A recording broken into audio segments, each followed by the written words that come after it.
Committee on Parole is called back to order. Our next case is Mr. Shannon Touchet.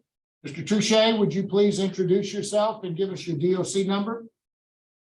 Yes, sir. Shannon Touchet, 458-731. Thank you, sir. Mr. Touchet, let me explain our process to you. First, I'm going to read some information into the record, and then the board is going to conduct a parole interview with you. At the appropriate time, we will allow those persons who wish to have input to speak. Currently, we have speaking on your behalf is Shakiba Touchet, who is a family member, Marshall Thomas, who is your attorney, Joannette Dodson, who is your mother, and also present but not speaking is Joseph Landix, Joe Zanders, Clara Zanders, Gerard Gibson, Karen Papillon, Sheila Hudson, Christopher Touchet, April Jordan, Charlton Dodson, Laura Tucker, Shan Williams, Ronald Olivier, and Justin Singleton. Speaking as well in opposition is Rosanna Shaw. There may be two Rosanna Shaws or two names. Twice here. And then Kimberly Betavy. Also present but not speaking is Brian LeBlanc. At the end, you'll be allowed to make a brief statement before the board votes. Do you understand our process? Yes, sir. This is the matter of Shannon Touchet. Mr. Touchet's date of birth is September the 1st of 1980. He is classified as a first felony offender. He has a parole eligibility date of August the 6th of 2023. He's not eligible for good time. He is currently serving a life sentence on the charge of second-degree murder, having been sentenced on August the 9th of 2002. Mr. Touchet, is this information accurate?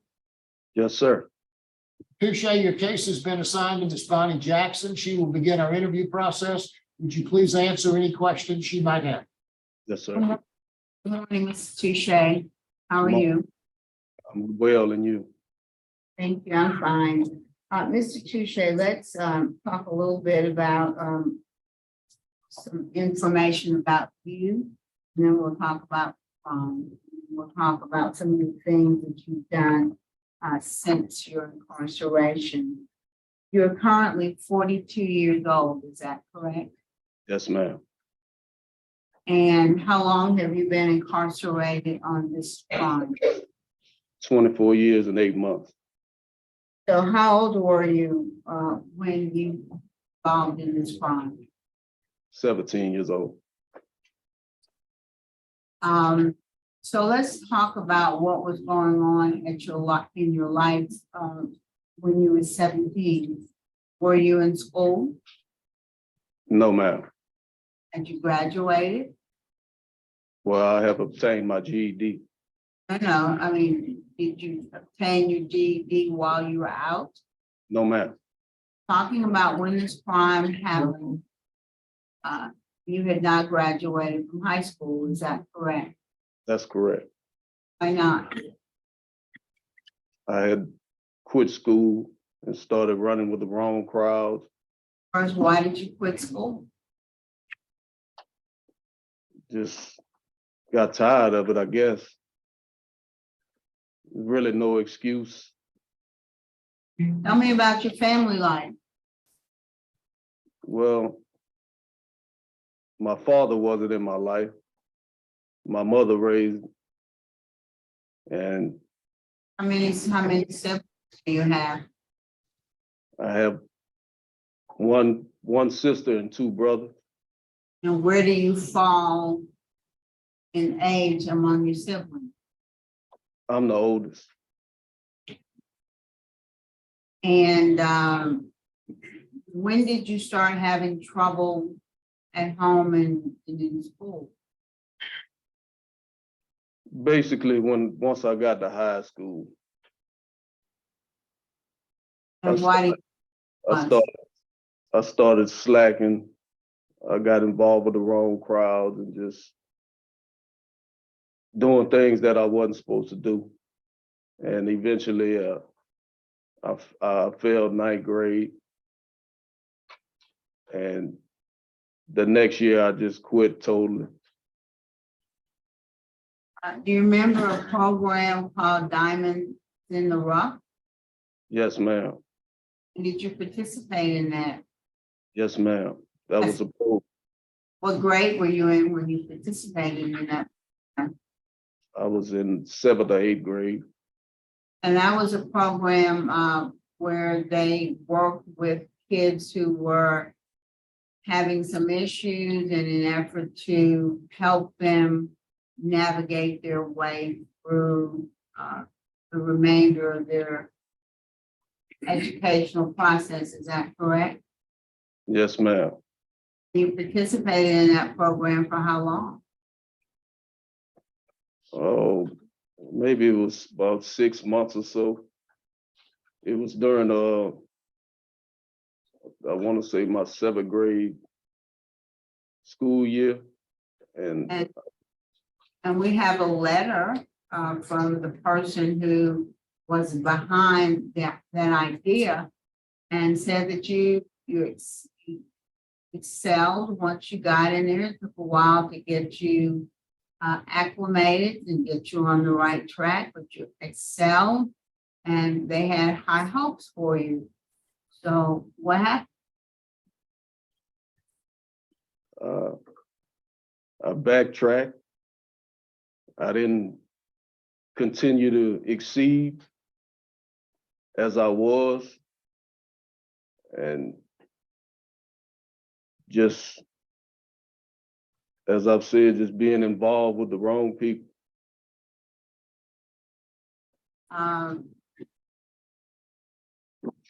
Involved in drugs and alcohol use?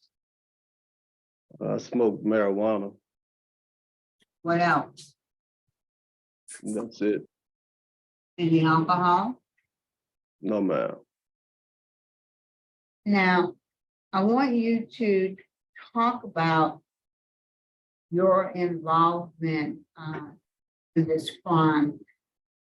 How did you know the victim? Well, I worked there with my grandfather, Doing what? constructing a house that he was building on the side of a house he had. Okay, and how long were you working with your grandfather on that project? Roughly about a year or so. So how often would you see the victim? Often. So fair to say you kind of knew him. Yes, ma'am. So how did that then turn into your being involved in this crime that led to him losing his life? Well, I was involved with 2 guys, my co-defendants, Reginald Bazil and Ronald Benson, and we talked about robbing. Well, And let's back up. When you say we talked about, did those 2 individuals know the victim? No, ma'am. So you had to have been the one who brought up the subject of robbing this man because you knew him and under the impression that he had something of value that you all could take. Is that correct? That's correct. And why would you do that? I mean, what motivated you to want to steal from this person that you knew? You were working with your grandfather, so obviously you were getting some form of income. So what motivated you to think it was a good idea to rob someone? Well, to be honest with you, it stemmed from, wanting to be down, so say, wanting to be involved with the older guys. the peer pressure behind it. And really, it's no excuse. I take full accountability for my actions. So what was your role in the crime? What did you do? Well, I brought them there with the expectations of a robbery. Right? Well, And- describe for us how everything happened. Well, myself and my co-defendants, Reginald Bazil and Ronald Benson, we went to Mr. Shaw's house with the intention of a robbery. Once we got there, no one was home. So we waited behind the home. So once they drove up, we seen where Miss Rosanna walked to the door and was waiting on Mr. Shaw. And when he came out, he had grocery bags in his hand. And once we seen him, my co-defendants came out and started shooting and killed Mr. Shaw. Where were you? I was behind them. And once we went up to the steps of the door, my co-defendant told me to get the keys out of Mr. Shaw's pocket. I told him no. And he told Ms. Shaw to go get the keys. At this moment, I was just real unstable after witnessing this. And after she got the keys, they went in the house. You go in the house? No, ma'am, I did not. Once they went in the house, I can't tell you anything else that happened because I left and went got in the car and didn't know exactly what to do. I know it was a lot of things I was supposed to do that I didn't do. And through this catastrophic event, I take full accountability for my actions. I brought them there. And with the intentions of a robbery, and through this ordeal, Mr. Shaw was killed. And that's something that really, gets to me every day. I have to live with that every day, knowing that I had the involvement there and I brought them there, and the fatality was because of me. And none of this would happen but for your involvement. Do you agree with that? Ma'am? None of this would have happened except for your involvement. Had you not been involved in this, they would have had no idea about Mr. Shaw or any possessions he may have had. Is that correct? That's correct.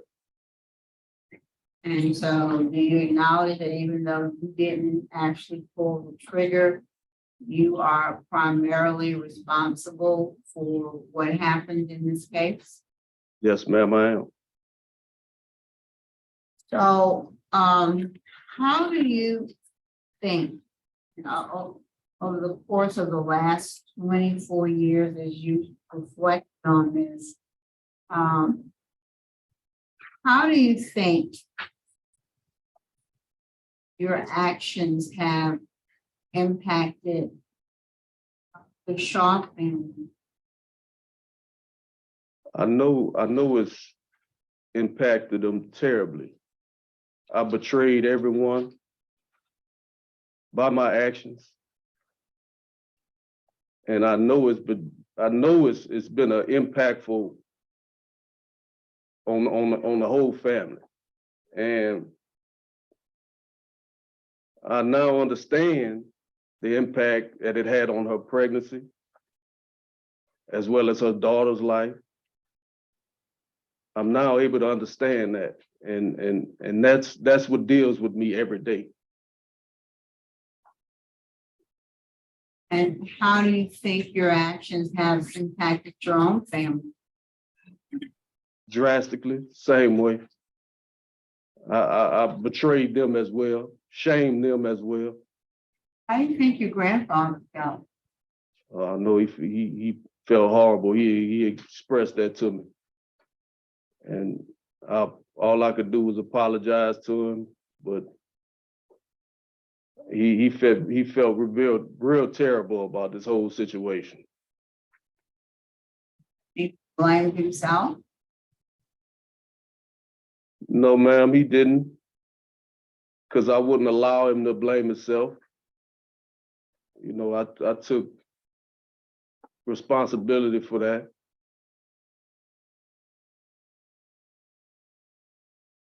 So let's talk about the last 24 years.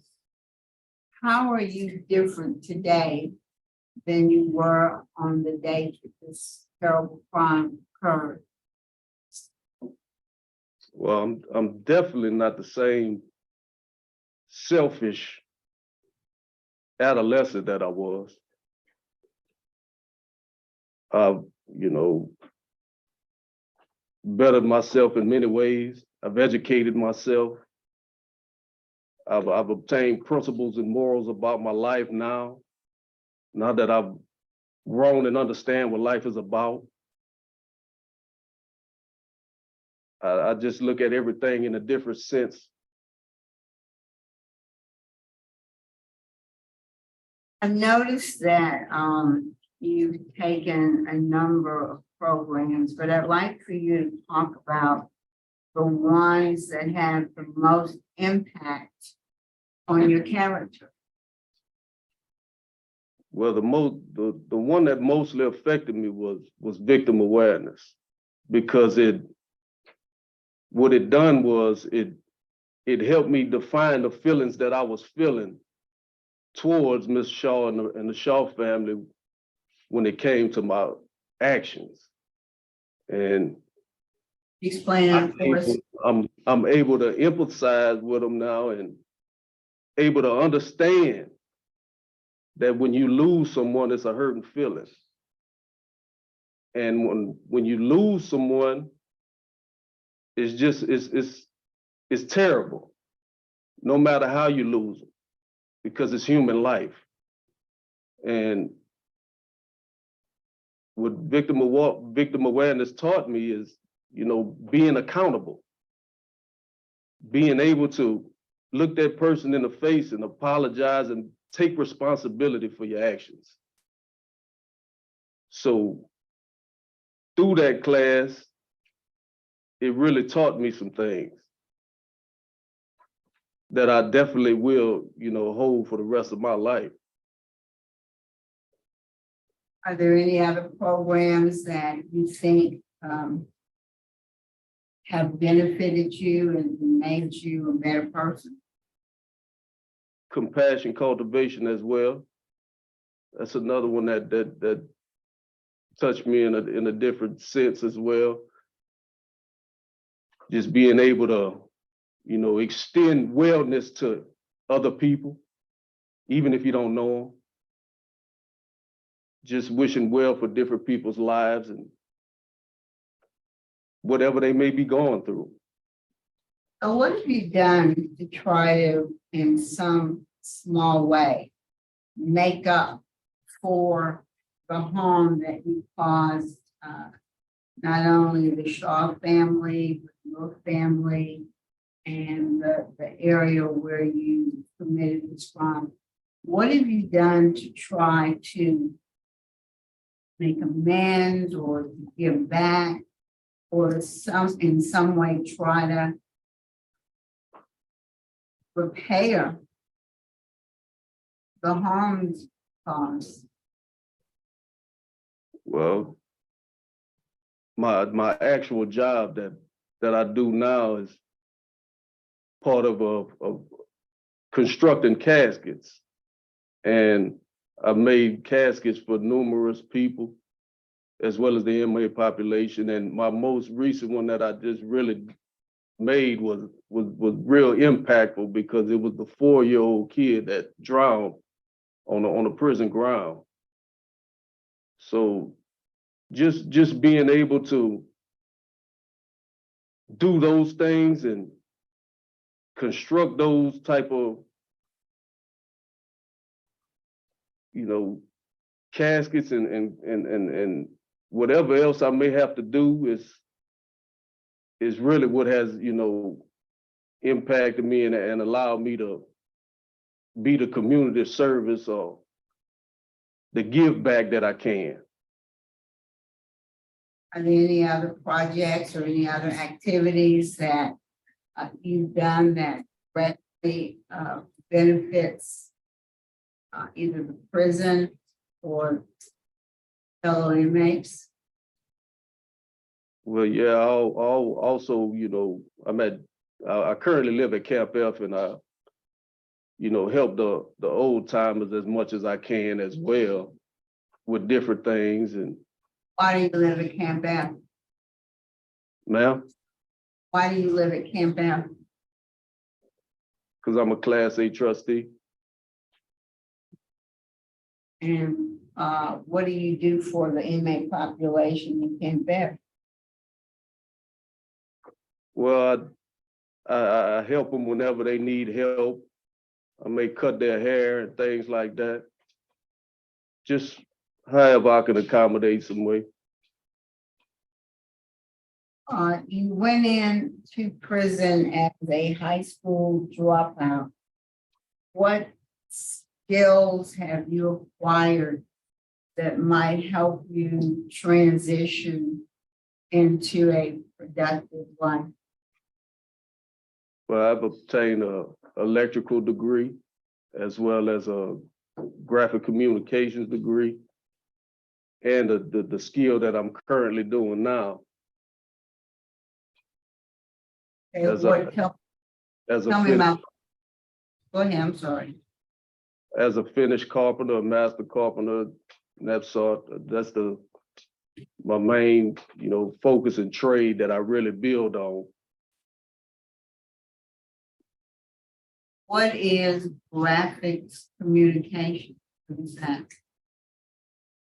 Well, that deals with, like on the computer, Photoshop and Illustrator and InDesign, making business cards and things of that sort. So graphic design, basically. Yes, ma'am. And are you an electrician? Not actually an electrician, but I work with, you have to have electrical when you working with small engines. So I work with that as well. And that's where that electrical certification stem from. I'd like to hear from the warden. Good morning, everybody. I just want to let y'all know that Which camera? Morning. I don't like the camera on me though, but I just want y'all to know that Shannon Touchet is a very self-motivated individual here. He's very, very intelligent, very respectable to the staff here at Louisiana State Penitentiary. He has highly skills in cabinet making. He has helped restore Jetson for the women when the women were moved there due to the flood. He also built caskets. He also built a casket for Billy Graham and his wife. He did caskets for the former Governor Edwards. He also did the offender population, and he also did, as he spoke, the 4-year-old kid that tragically lost his life here on the grounds of Angola. And he also worked at the governor's mansion, helped set up things there. So he's very trustworthy here. I think that he do deserve a second chance. And I think if he was to get out there in the community, he would do the right thing and he would help the community. He helped the inmates during the rodeo with their hobby crafts and stuff, making sure that the guys in Camp F have everything that they need. It's an older population that lives in Camp F. So like he say, he makes sure that he helped them get their haircut and everything else. So, I mean, there's nothing that I can say to harm this young man. This young man has exemplified his rehabilitative skills here since he's been here. All right, thank you. Mr. Touchet, Yes, ma'am. let's talk just a little bit about your disciplinary record. You've had over 24 years, you only had 18, which is Yes, ma'am. pretty less than one a year, but I did see that on March 31st of 2021, you had a write-up for contra. Yes, ma'am. Tell us about that. Well, it was a music player that I had, where I had extra music added to it and games and movies. And when they found it, I took immediate responsibility for it and lost my trustee status for 90 days, did my punishment. But to be honest with you, I needed that. I needed that as a reality check to really understand that no matter what type of violation, a violation is a violation, whether big or small. And if ever given the opportunity in society, I got to understand that a small violation is not just a pass. You know, you have to abide by what's right and what to do.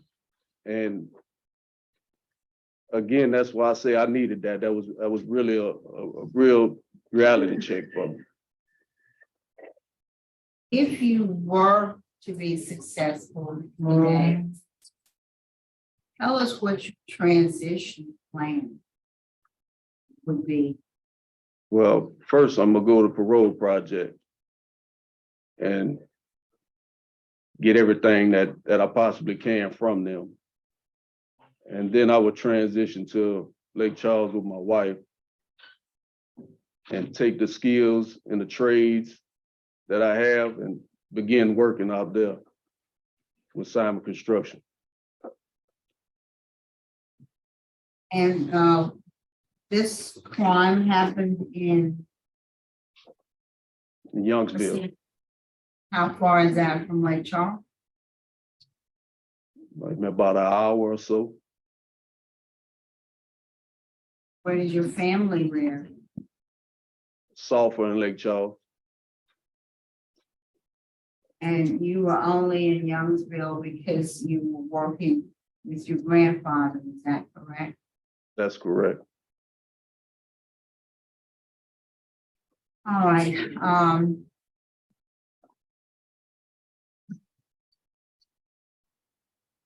that's all I have, Mr. Chairman. Thank you, Ms. Jones. Thank you, Mr. Chairman. Good morning, Mr. Touchet. How are you? I'm well, and you? Good. Thank you for asking. I'm well. Mr. Touchet, I just reviewed your annual institutional report dated January 3rd, 2023, only a couple of months ago, and made the comment that you have no organizational participation at all. Why haven't you participated in organization? Today, we're looking for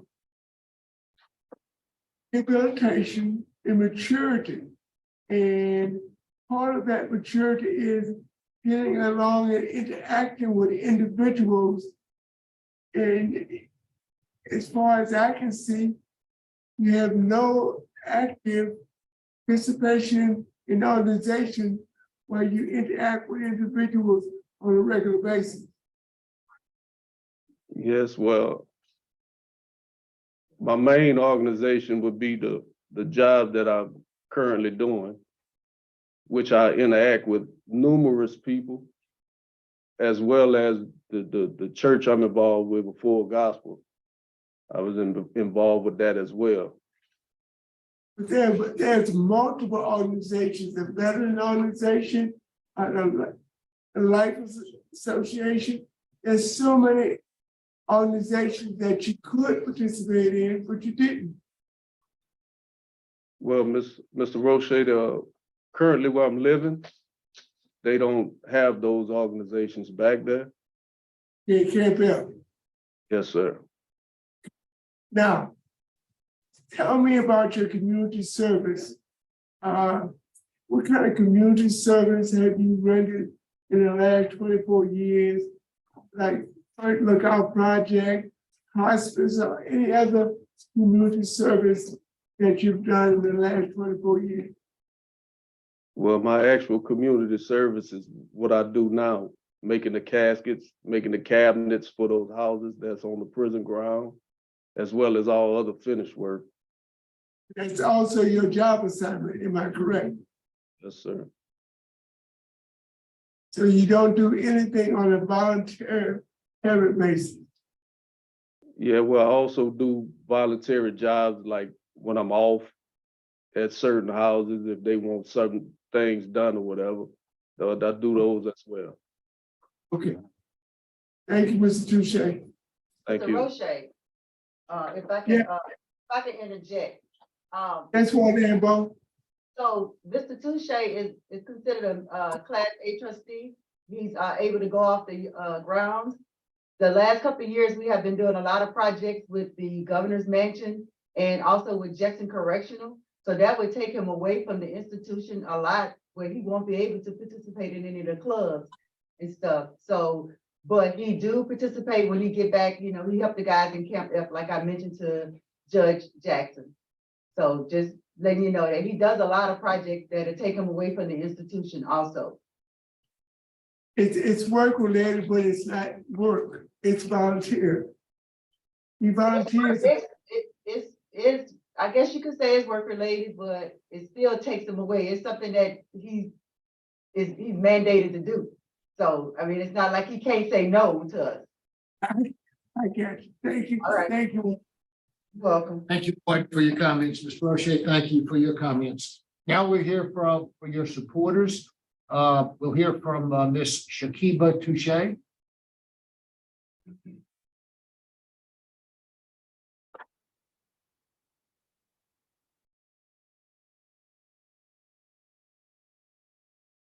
Good morning, Ms. Touchet. If you would please give us your name and just tell us what you'd like us to know, please. Okay.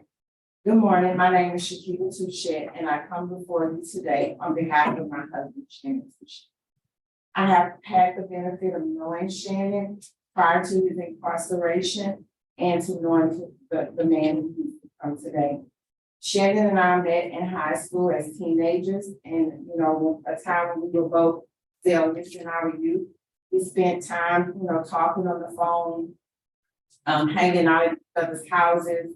However, I always felt that Shannon preferred to, hang out with his friends more, run the streets, as you would say, and I left feeling hurt sometimes and disappointed in him and upset.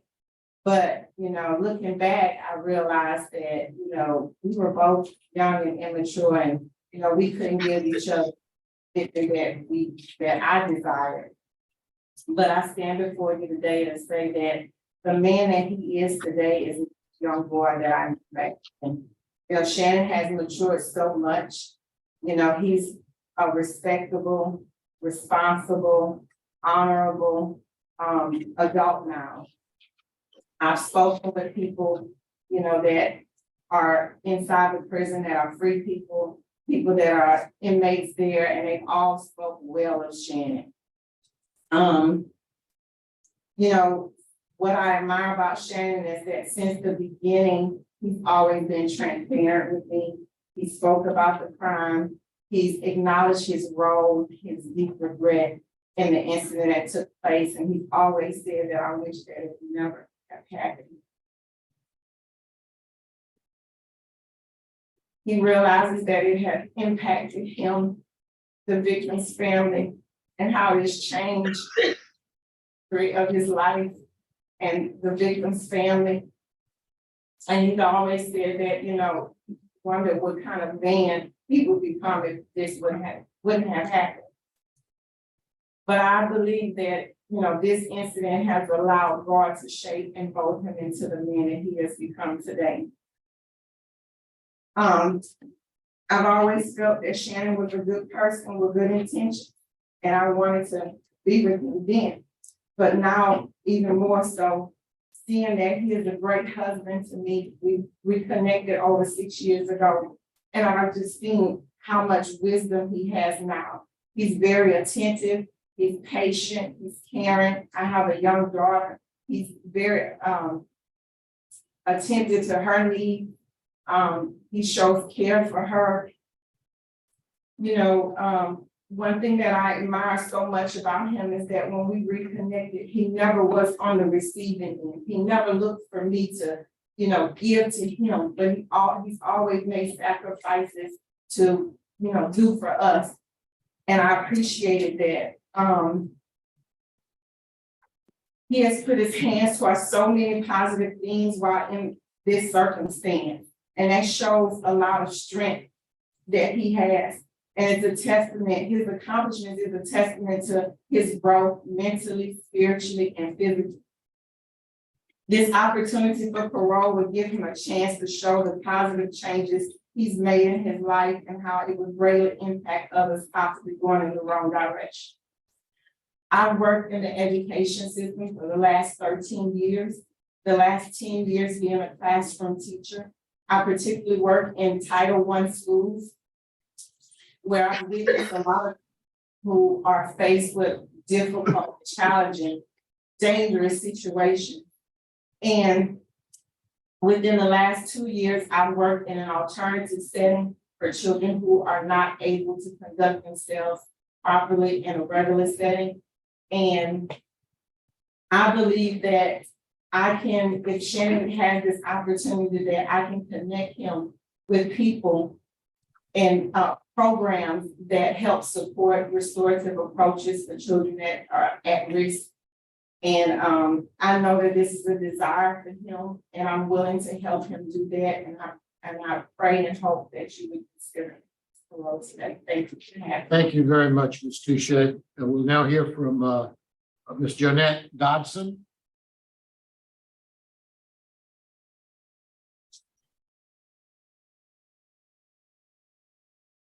Good morning. Good morning, My ma'am. name is Shannon Dodson. And on behalf of my son, Shannon Touchet, I am his mother. Shannon is my oldest child out of 4. Shannon's father was not in his life and still remains absent. My father was Shannon's role model. Their relationship was infectious. Sadly, he is no longer with us. When Shannon was arrested, my family was devastated, not only my family, but the victim's family, because we knew them. Shannon would write me sweet letters saying how much he loved me and always was remorseful and apologized for what happened. Shannon's remorse to the family by writing 2 letters. He also had a hearing in July that I attended and witnessed him give a face-to-face victim's wife being remorseful and apologized. The judge told the court he was remorseful. Shannon's maturity and rehabilitation started at Angola. He received his GED, 4 trades. He was baptized and grew closer to God. He made Bible covers, coffins, belts, purses, and moved forward into the woodwork. Shannon's support system is very strong. He has a wife that is highly educated, a highly educated school teacher with a strong Christian background. She is his mentor. He has all of us that has supported him in these last 25 years. Shannon is so ambitious and strong, loving, caring, loyal, talented, educated, funny, and he loves life. I'm proud to be Shannon's mom. Shannon is missed and loved by so many. If Shannon is granted, he would be an educated and talented adult in society. And we pray he gets a second chance at life. Sincerely, Shannon, mother. Thank you very much. Now, I see Mr. Kerry Myers is on the Zoom, but I don't see him on the list to speak. Mr. Myers, are you here simply to observe and to show support of the Louisiana Parole Project? Yes, sir. Mr. Touchet is a client of Parole Project, and we are here in case the board hasn't had any questions or has any questions regarding his transition. But he is our client, and he will come to our program should he be granted. Thank you. Mr. Thomas, I didn't recognize you at first when you walked in. It's customary for you to speak after the hearing and your client has his say, but you can speak whenever you wish. I can speak at the end, Judge. That's Okay. fine. Good to see you. We'll now hear from the opposition, Ms. Rosanna Shaw.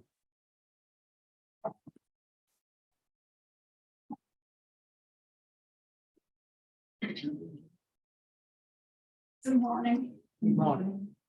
I stand right here in front of you. My legs are trembling. I'm so sorry. By myself.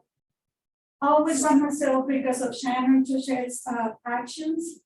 They took the life of my late husband. My husband and I was recently got pregnant. It took 7 years. We were all of our lives. He was successful in his business. Build the house, we were building the house, I was pregnant. Everything was beautiful from the top of the mountain, and because these young teenagers had the idea of come rob the money that my husband so hard worked for.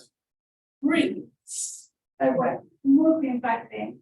And he says they came to rob, but he brought his friends with guns.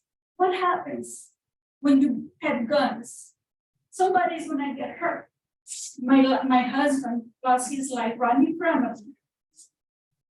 I had to, through my pregnancy, I almost lost my daughter twice because of the pain. My life changed completely because of Shannon Touchet's actions. I'm glad he has been doing all those things at prison and getting better. But my husband doesn't have that opportunity. It has been gone. Shannon Touchet had the opportunity to listen, to learn, and to prosper, and he miraculously changed. My husband did. He died. He's gone. And I've been having to do life by myself. My daughter suffers depression, and that put her in the hospital several times because the way her dad died. I mean, the judge, when we were at the hearing, said that we lost everything because of his decisions. He has the opportunity to do so many things. My husband doesn't. And I have to do life and go through it with all the problems that came around because of his decisions. He opened the door for people to sue me, read all around me. People wanting what my husband had, and I had to defend myself and just use my resources to defend myself because he left me wide open, alone. I just don't think it's fair that he has all these opportunities and even the opportunity of parole to go make a beautiful life. He's so talented. He changed. He can do that from jail. He can do good from jail. Now, my husband can't. He's gone. And I had to leave. I had to keep on living like this and have to take care of our stuff and my daughter and live with the pain and listening to all of this. It is just not fair. His actions caused my husband to die. Yes, he was a young teenager. That doesn't excuse him from what they did. I lost the beautiful life that I had because of him. Now I pray that you'll hear me today that you'll consider my position and don't grant him parole. Thank you very much, Ms. Shaw. We appreciate your comments. Kimberly Bettavy. Judge, my name's Alan Haney. My card was in. Mr. Haney, how Yeah, are you? I'm good. And I'm an 88. I think it meant to be B. As Okay, or- okay. if that's okay. We certainly will substitute Yes, you. yes. Again, my name's Alan Haney. I'm an assistant DA in Lafayette Parish. I was the assistant DA for the Miller hearing. I guess the first thing I would ask, I don't know if y'all were privy to the transcript of the Miller hearing. I don't know if y'all have it. Because I think there's some discrepancies in what you've heard today in what Mr. Touchet is doing. And, I think it would be important, even if y'all delay your decision, to get an opportunity to transcript, because I think it would be important to compare and contrast. So I would suggest that if you don't have that, to certainly my office can send a copy of that to you all. If there are some discrepancies that you'd like to point out, feel Yes. free to. Well, and look, I'm reworking from my memory. Okay, so and I think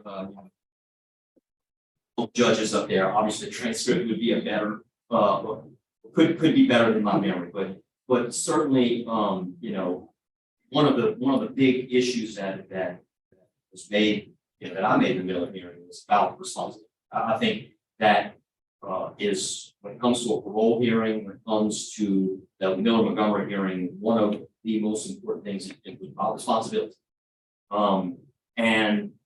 My memory is that there was some equivocation about what he was responsible for. And I know that Ms. Shaw, and I speak for her, I speak for the citizens of Lafayette Parish. This is a situation where, and Judge Jackson, I think you hit the nail on the head that we would not be here today without absence of I asked him a lot of pointed questions about that, and my recollection and my impression was that he's willing to take responsibility that he was there to do a robbery, but that he's not really willing to take responsibility for what happened after. Okay, I don't think that goes far, and I think that's an important thing that you all should take. But I'm not going to sit here and tell you that I think that every parole point from now until the institution dies is going to deny his parole. I recognize that. Look, at some point, Miller and Montgomery is the law of the land. He is parole eligible. I'm telling you this, now is not. Now is not. I don't think that he is there. Okay, and Ms. Shaw, look. It's the circumstances that we're in right now that she is going to have to come probably, even if you don't grant it, have to come multiple times to do this. And that's not fair to her, but that's the circumstances there. I think the other part of the story that I don't think you're getting is that, whenever the police, when they discovered Mr. Shaw discovered the murder, they questioned Mr. Touchet, denied everything. Okay, he did. He was not upfront with him from the beginning about what happened. I think those are all things that I think that you should consider. Certainly think you should consider. I'm not going to sit here and bash the young man for what he's done in prison. I mean, he has. But this is about more than just that. I believe. I believe that having true remorse for what he did, I think he has remorse for a robbery. I truly do not believe he has remorse for the murder that. And the other part that I think has been left out is that, Ms. Shaw, Ms. Rosanna and her husband, they had come back from the group. Ronald Benson and the other co-defendant, they come out and they just shoot. They shoot him right in front of him. They try to, make her go and get keys out of his pockets again. But I guess I think maybe, and maybe it was in your packet, because I know you get some facts, is what they did do is they took her inside, they locked her in the closet. She had to beg for her life. She's pregnant. I mean, there's a kidnapping. You judges here, there's a kidnapping here that was never really prosecuted because we had a murder. But there's more than just murder that happened. There's extremely traumatic incident that happened. For Miss Shaw witnessing her own husband being killed and then being kidnapped, lots of closet in her own home. Scared, pregnant, almost lost a baby once. And I think the seriousness of that and the lack of true remorse for what he did, I don't think it's fair. And that's what I'm here to say. Maybe it'll get there, but not today. Thank you. Thank you, Mr. Haney. We appreciate your comments. Mr. Touche, is there anything you'd like to say before we let Mr. Thomas close it out for us? Yes, sir. I want to say that I perfectly understand that I altered lives, and I take full responsibility for my actions. And I want to apologize to Ms. Rosanna Shaw and the Shaw family, as well as the community, law enforcement, my family, and everyone that was involved in this horrible, horrific crime.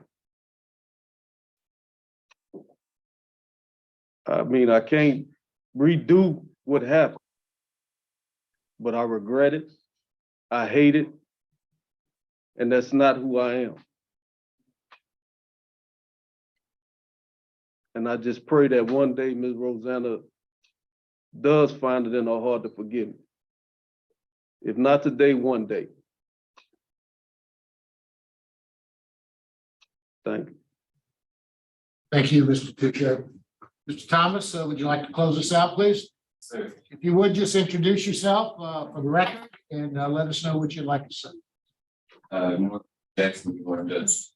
Mr. Roche, Martha Thomas, I'm the staff attorney at the Center for Children's Rights. And I represented Mr. Touche for this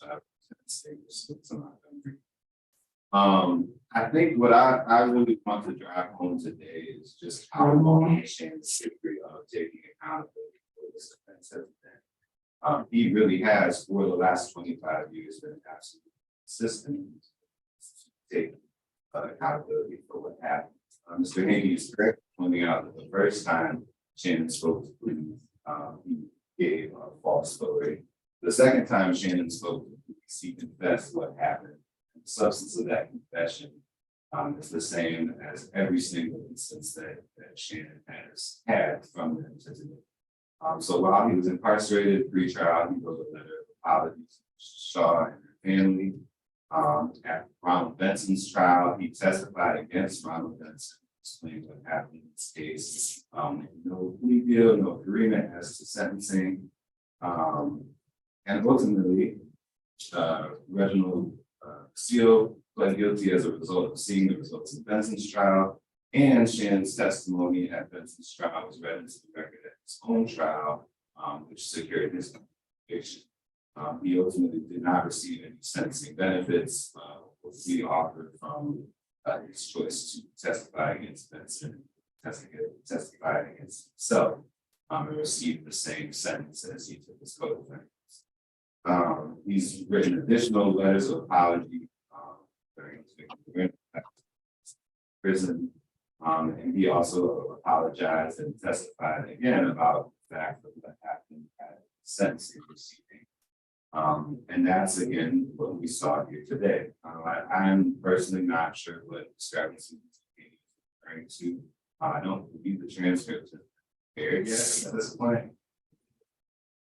Would like to see that. I'm certainly happy to provide it if possible, because my experience of Mr. Touche is that every step of the way, in every transcript I've ever reviewed, every letter, every word that's come out of his mouth, he's been absolutely consistent in taking a stop for what happened. Judge Jackson, I think when you asked Mr. Touche whether this event would have happened without his involvement, he was unequivocal. He was very clear, no, it would not. This was originally Shannon led them to where this happened, and it's his fault that this happened, but he has an understanding, open willingness to acknowledge that. at the sentencing hearing, when she was reading her ruling, Judge Castle said something that I think is kind of illuminating for me, which is she's constantly telling the judge that if you really are remorseful about what happened in your case, the way that you can prove that is by conducting yourself properly in prison, working yourself. And that's how she judged the sincerity of the person. It's a hard thing to do from a judge's perspective. It's to parse real apologies from the insincere ones. And I think the person's daily actions, like Judge Castle said, are the best indicator of whether they really do feel they have a debt that they owe, that whether they're actually willing to work to fulfill that. We've heard certainly about Shannon's accomplishments and what he's been able to do over the past 24 years. He's worked very hard on his education. He's taken self-improvement classes. And then outside of his formal work assignments, his willingness to help other people, to mentor other people. I cannot tell you how many of my own clients know Mr. Touchet and have received advice from him about how to handle himself in prison. Shannon is a very stoic person and a very modest person. It's hard to get him to talk about his accomplishments and talk about, especially about people. You know, he doesn't see it as unusual to be a mentor. He may not even see these relationships as mentorship. But everybody that I speak to at Parole and I do just want to reemphasize the disciplinary history again. Shannon has never received a write-up for drugs at Angola. He has never received a write-up for any violent fighting write-ups. For some 24 years and 8 months. Sexual write-ups. Essentially, nothing that Shannon has done in prison is outside world, and he has never done anything in prison harm. So both before this incident and after, Shannon has never been involved in this is a one-time horrible decision that he has been able to avoid any semblance of ever since. Shannon has, I think, the last testament to Shannon's character is the people that he surrounded himself with. He both has a wonderful family that he's lucky to come into, but he's also attracted a lot of people in his life, his friends, his wife. The people that I've met through learning about Shannon and investigating this case are people that can be trusted as a support system for police. He's not going back to people backing down, encouraging him to commit crimes. He's going back to a bunch of people who are encouraging him to work, go to church, stay in the house. That is what they're about, and that's what Shannon. So he has proven over and over again that he follows the rules, and I think more importantly, he's proven over and over again that he's conscious, that he feels horrible, he feels deeply sorry for what he did. And I hope that that's shown. So thank you to the board, and thank you for your time. Thank you very much, Mr. Thomas. We're ready to vote. I'd like to move for executive session. There is second for executive session. Why don't you call the roll, please, if you would? Tony Marabella, Yes. Donnie Jackson, Yes. Alan Murphy. Yes. There has been a motion and a vote to move into executive session to discuss matters of confidential nature. We will be at a short recess. We will return momentarily with our decision. Committee on Parole is called back to order. I think the panel is ready to vote. Ms. Jackson? First, let me start by saying that for the sake of transparency, executive session is in a lot of ways like a jury deliberating, sharing our thoughts and ideas with one another. So I never want anyone to think that there's anything other than us needing to discuss our thoughts and opinions among our, always to be transparent. I would also like to say that this is a very difficult case. It is extremely difficult. And as most of these kinds of cases are, because it's been terrible loss. There's terrible grief and pain that we see, and it's still present. And I certainly did hear you, Ms. Shaw, and I do know that this is very real for you and it's still very painful for you. And I appreciate your being here. I appreciate your giving us your perspective, because that does help us in our decisions. Our role is not to retry the case. Our role is to evaluate the person who sits before us today and to determine whether or not that person has demonstrated a genuine degree of maturity and remorse and acceptance of responsibility, how that person has conducted themselves over their term of incarceration, to determine whether or not we feel comfortable that release of that person is the right thing to do and it doesn't pose any future harm to other potential victims. One of the things that I think it's important to understand in this kind of case is that this crime was committed when Mr. Touchet was 17 years old. He has literally grown up in prison. And you judge a person by how they respond in that situation. A lot of people who go into prison at that age, we see a whole lot of disciplinary issues. We see a lot of defiance. We see a lot of just not taking anything seriously, not caring very much about the situation. But we don't see that in Mr. Touchet's case. He has worked very hard over the last almost 25 years to become a productive human being. I think his expression of remorse and regret for the harm he's caused is genuine.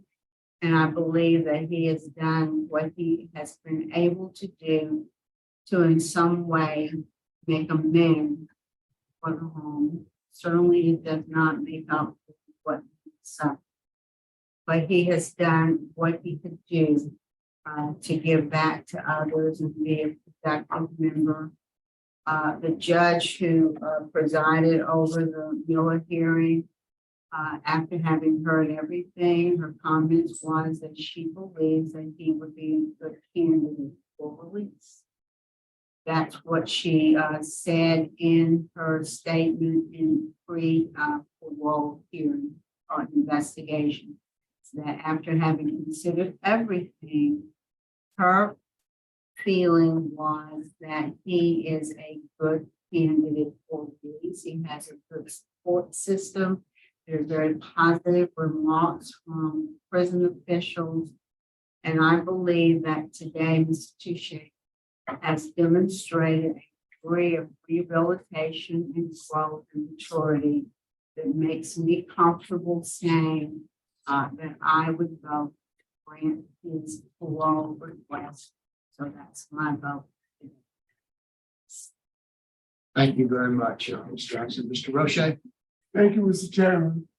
First of all, I want to thank Ms. Shaw just having courage to be present today to tell her story. I've read the letter that you submitted, but I appreciate you appearing in person, and it took a lot of courage to come today, and I want to thank you. And I guess Mr. Haney said it better than anyone.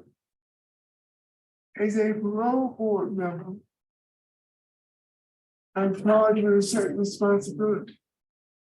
And in Miller and Graham cases, where I have juvenile lifers who committed non-murder and murder cases, I am instructed by the courts to look for maturity and rehabilitation. And I see that in Mr. Touchet. And his disciplinary record is not bad at all. I had concerns about his disciplinary write-up in 2021, but it was for having recorded music on a device. It wasn't a cell phone, it wasn't intoxication, it wasn't a 21E, it was trivial. And last write-up before that was almost 5 years ago. The last write-up before that was almost 10 years ago. He's taking good programs. He has multiple vocational skills. And the courts have also instructed that in the case of a juvenile lifer, express opposition if that is the only reason. We can't deny someone because of express opposition. We have to see immaturity and a lack of rehabilitation. I do not see that today. Therefore, for the same reasons, I'm going to grant his release. I'm going to put some conditions on that release. He should have curfew from 9 p.m. to 6 a.m. Maintain full-time employment and have no contact with the victim's family. No contact with the victim's families. If you happen to see a member of that victim's family in a Walmart store and you're at the counter checking out, leave your merchandise at the counter and vacate that space immediately. No contact whatsoever with the victim's family. Mr. Touchet, do you understand that? Yes, sir.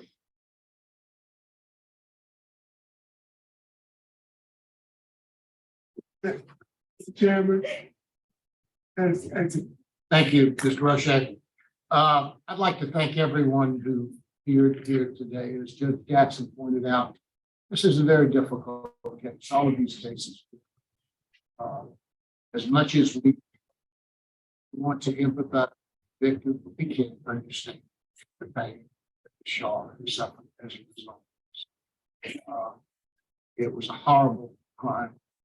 But our role is a different role than a trial of fact. Our role is, as Judge Jackson just pointed out, to determine who Mr. Touchet is today and what he's accomplished.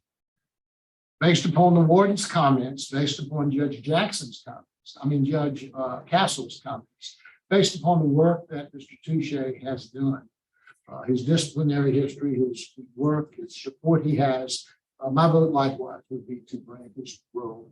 I would add 2 conditions to his parole that Mr. Roche added, one of which is that he enroll in the Louisiana Parole Project and work with them. I'd also like him to get a substance abuse evaluation and follow any treatment that they might recommend. And I'd like to see him do 6 hours of community service. His fiance indicated that she works with you, and I think that that is something that certainly Mr. Touchet would be able to assist her in and would be very valuable to the community. So, Mr. Touchet, you have 3 votes to grant your parole. Your parole is granted today with conditions as we have outlined. Good luck to you. Ladies and gentlemen, thank you very much all for participating here today. Mr. Haney, it's good to see you again. Excellent.